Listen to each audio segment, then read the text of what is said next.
Ladies and gentlemen, I am Wei You. I am Zi Cheng. And I'm Clement.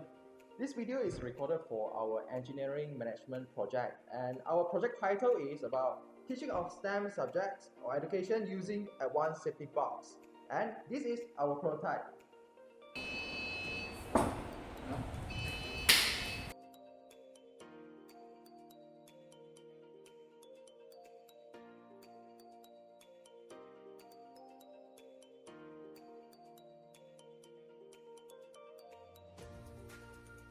So now I'm here to introduce our electronic component and the project development.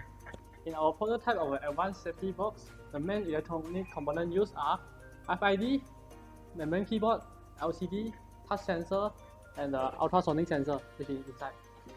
So me, Clement, is the one that in charge of the RFID part of this whole project. So this is the RFID. RFID full name is a radio frequency identification. So RFID consists of a tag, and a reader. It's a reader. So a tag consists of its information like its ID and so.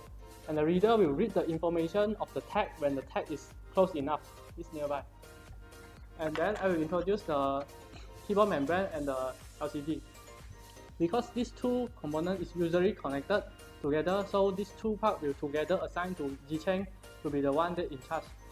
So a keyboard membrane is used to input number by pressing the button. So when we press the button, it will input a number. And LCD is liquid crystal display. It can display anything, number, like number, characters, and symbol that we want to show. And the last two components will be the touch sensor and the ultrasonic.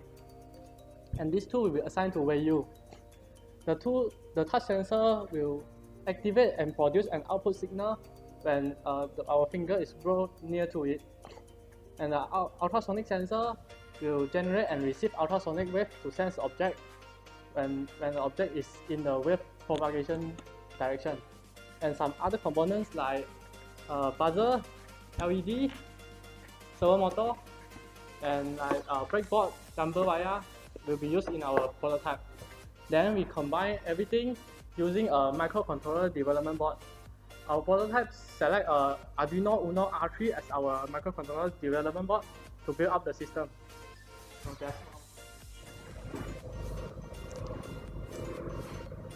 Okay, so finally, all the components have combined into this prototype. So in this prototype, we have two Arduino boards.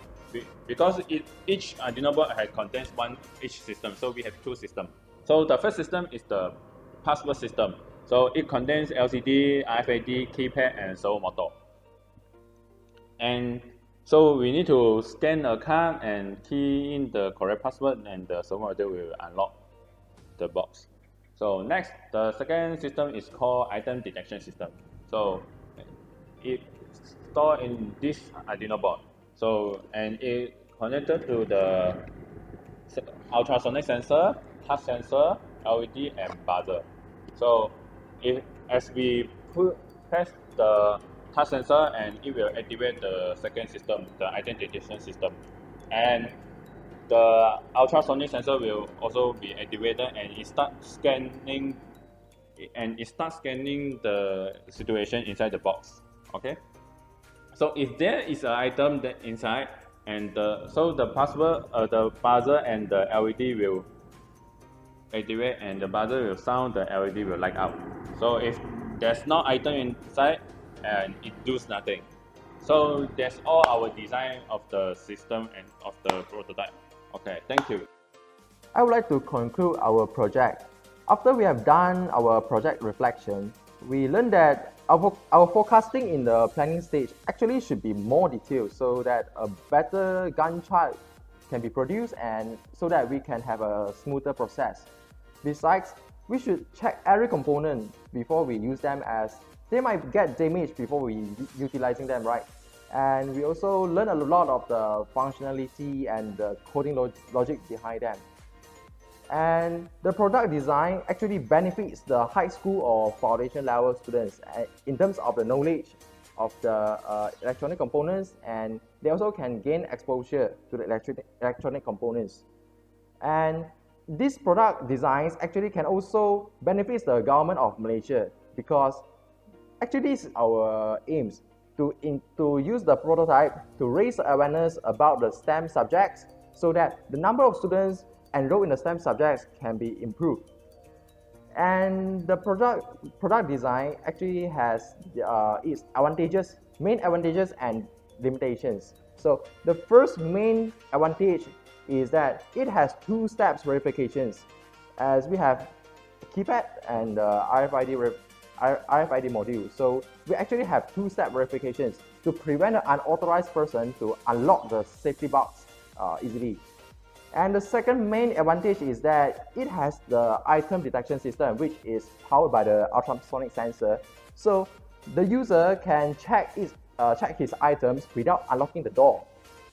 So on the other hand, the main limitation of the prototype is it has no protection on its password system. So a person actually, especially the unauthorized person, can actually keep entering the wrong passwords, although he has entered the wrong passwords for many times.